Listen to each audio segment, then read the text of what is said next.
February 8th, 2024, WWE announced it would be launching a new show in partnership with X, or Twitter as literally everybody still calls it. WWE Speed was initially going to feature matches with a 5-minute time limit, but apparently that was too long, so they reduced it to 3. At this rate, by 2025, we can expect the WrestleMania main event to go 30 seconds. Anyway, to celebrate this new concept, we've rounded up 10 matches from across the wrestling world that got the job done in under 180 seconds. I'm Adam Pachisi from Cultaholic Wrestling, and these are 10 great wrestling matches under 3 minutes long. Join us. Number 10, Big Van Vader vs Antonio Anoki at New Japan Year End. In terms of impact on a particular promotion, you could argue this New Japan match from 1987 has the highest value per minute. Antonio Anoki was the man in Japan, which you know is true because it rhymes. The New Japan founder was also the company's top babyface and a legitimate hero to so many people, which is why it was so shocking when Big Van Vader came in and smashed him into tiny pieces. The debuting Mastodon challenged the real-life Crimson Chin to a match, and even though he had just faced Riki Choshu in a hard-fought battle, the valiant babyface agreed. Cue Vader destroying Anoki in one of the most one-sided squash matches of all time. After just 2 minutes and 49 seconds, the big man had won, and the fans in attendance, who were already miffed with the show they had been given, were not best pleased. The resultant riot got New Japan banned from their home venue of Sumo Hall for 2 years. Now that is heat, brother. Not only did this match make a legend out of Vader, but it added some much-needed vulnerability to Anoki's character too. Fun and historically important. Talk about a perfect combination. Number 9, Brock Lesnar vs Seth Rollins at WrestleMania 35. With the main event of WrestleMania 35 promised to be the women's title triple threat, Universal Champion Brock Lesnar decided that if he wasn't going on last, he was going on first. Paul Heyman brilliantly announced that his client would be having his title defense against Seth Rollins with no prior warning. Out came a slightly dizzy-looking Rollins to get things going, only for Lesnar to jump his challenger before the bell and paint the ringside area using him as a brush. By the time the match actually got underway, Rollins had been tenderized like he was a fancy piece of deer meat that Brock had shot and killed himself, as he is wont to do. After taking more offense from the beast, the Visionary shoved Brock into the referee, and whilst the official was distracted, hit his opponent right in the next big things. That means his testicles, by the way. 3 curb stomps later, and Rollins was champion. The genius of this match was that a lot of the big stuff took place before the bell was rung. Officially, it lasted just 2.5 minutes, but fans got way more bang for their buck than the runtime would suggest. Number 8, The Kid vs Razor Ramon on Raw. WWE launched its new flagship program, Monday Night Raw, in January of 1993. 4 months later, it would see one of its most memorable moments ever when established star Razor Ramon took on some nobody known only as The Kid. After suffering 2 back-to-back losses in previous weeks, The Kid stood almost 0 chance of beating the bad guy. However, as the old saying goes, anything can happen in the World Wrestling Federation. Ramon dominated Kid for most of the matchup, but the little guy caught a lucky break and hit a huge top rope moonsault press on Razor. Much to everyone's surprise, the referee counted 3, giving Kid the win in just 2 minutes and 12 seconds. This was an absolute masterclass in how to book a shock upset. It gave Raw a massive shot in the arm, the fans went wild for it, Razor's position on the card wasn't damaged at all, and the former jobber was now catapulted to superstardom. He quickly became known as the 1-2-3 Kid thanks to his newfound winning ways, before eventually transitioning to the cuddly old Uncle X-Pac we know and love today.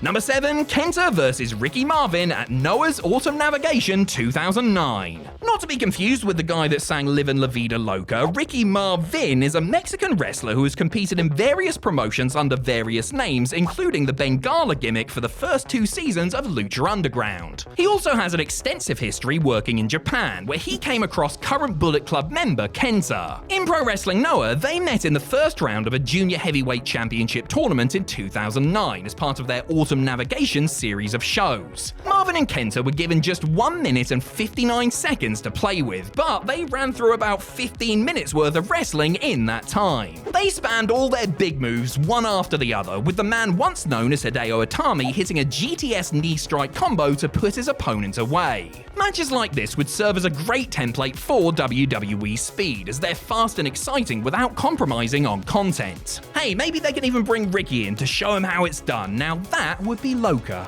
Number 6, Hiromu Takahashi vs Kashida at New Japan Sakura Genesis 2017. Cat lover Hiromu Takahashi and the world's scariest Marty McFly cosplayer Kashida helped define what lightweight wrestling was in New Japan throughout the 2010s. They had a fierce rivalry, often trading the Junior Heavyweight Championship back and forth in a series of excellent matches. One such encounter went down at the 2017 Sakura Genesis show, but it wasn't what anyone was expecting. Kashida attempted to get one over on his old foe by jumping in before the bell, but the unconventional Takahashi wasn't going to be caught off guard. The defending champion quickly gained the upper hand, crunching his opponent with a sick powerbomb before dropping him with 2 of his time bomb finishers to seal the deal in 1 minute and 56 seconds. Takahashi came out of this looking like a total star, having bested his opponent both physically and mentally. As for Kashida, he would learn from his fatal mistake and would eventually win the belt back at Dominion. Number 5, Kurt Angle vs Roderick Strong on SmackDown. Do not adjust your screens. A match between Kurt Angle and Roderick Strong did happen in WWE in the year of our Lord 2005. Isn't wrestling just the weirdest? In the early days of 2005, the Olympic gold medalist was offering people a chance to compete in the Kurt Angle Invitational, where they could test themselves against one of the best in the world. It usually didn't end well for them. Various enhancement talent took part in the challenge, including a young Cody Deaner, and on the January 13th episode of SmackDown, up stepped a baby-faced messiah of the backbreaker. Look at those chubby cheeks, don't you just want to pinch them? In the only singles match Strong would ever have on main roster WWE TV, Angle absolutely obliterated him, laying in stiff strikes and rough-looking amateur-style holds to put the rookie in his place. This was a really vicious display from Angle, who was properly in his wrestling machine phase by this point. It wasn't all bad news for Roddy though, who managed to get a very close near fall off of a roll-up, but in the end, he succumbed to the ankle lock in 1 minute and 50 seconds. Number 4, Goldberg vs Brock Lesnar at Survivor Series 2016. Prior to Survivor Series 2016, Brock Lesnar and Goldberg had just one televised match, and it was one of the worst things to ever happen. Not just in wrestling, but to all of humanity. Over 12 years after stinking up WrestleMania 20, the Beast and the Bill locked horns once again in a match nobody was expecting much from. Oh, how naive we were. Lesnar picked Goldberg up and slammed him into the corner, only for the former WCW champion to shove him to the ground. The Beast smiled, amused at his old enemy's gusto, but that was quickly wiped off his face by an earth-shattering spear. One more tackle and a jackhammer later, and the man who had ended The Undertaker's streak just 2 years earlier had been trounced in just 1 minute and 26 seconds. This was the best Goldberg had looked in years. In one night, he managed to recapture all of the magic that had made him such a big star in the 1990s. There was actually more to analyze and pore over in this 96-second match than in some hour-long epics, and it's still talked about with much reverence to this very day. Number 3, the Honky Tonk Man versus the Ultimate Warrior at SummerSlam 1988. Sticking with stiff badasses for a minute, let's talk about the Honky Tonk Man, eh? Wrestling's greatest Elvis impersonator, with all due respect to the Flying Elvises, famously held the Intercontinental Championship for a then-record 454 days. He was supposed to put the belt on the line against Brutus Beefcake at the very first SummerSlam in 1988, but after Beefers got taken out, Honky laid out an open challenge. This would prove to be his undoing. Out came the Ultimate Warrior, charging down to the ring with the same energy as a dog running after a school bus. The bell rang and the match was on, as Warrior laid out the champion with a flurry of punches, shoulder tackles, and slams before hitting the big splash to end the record-setting reign in a record-short length of time. After just 31 seconds of frenzied action, the face-painted musclehead was your new Intercontinental Champion. Not only was this the first great moment in SummerSlam history, but it remains one of the most shocking booking decisions WWE have ever pulled off. As for Honky, you could say this match left him feeling all shook up. Thank you very much. Number 2, JBL vs Rey Mysterio at WrestleMania 25. At least the Honky Tonk Man didn't know who he was going to be fighting at SummerSlam. JBL was fully aware that he would be facing Rey Mysterio at WrestleMania 25, and he still lost in humiliating fashion. The former Bradshaw, who was Intercontinental Champion at the time, came down to run down his home state of Texas, which must have killed this proud little cowboy. He vowed to make the match a memorable one, which he followed through on, just not in the way he would have liked.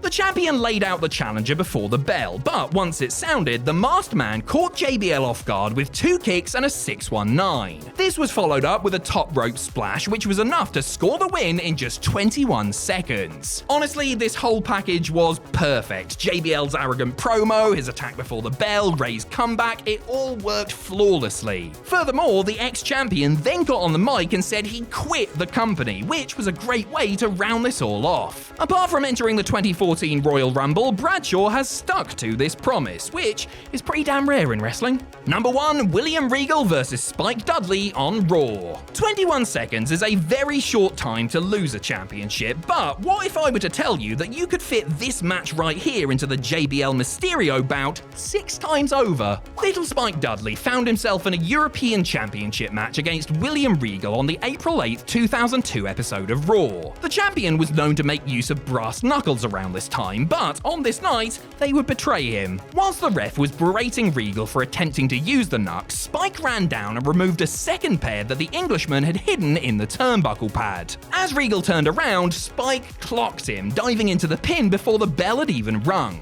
The match officially started pretty much as the referee was counting 1, and the runt of the Dudley litter beat Regal in a staggering 3 seconds. I mean, Regal was still wearing the belt whilst he was pinned. This was gloriously silly fun, made even better by the ridiculous characters involved, and the crowd absolutely loved it. Sometimes less really is more. Right, Mr. Regal?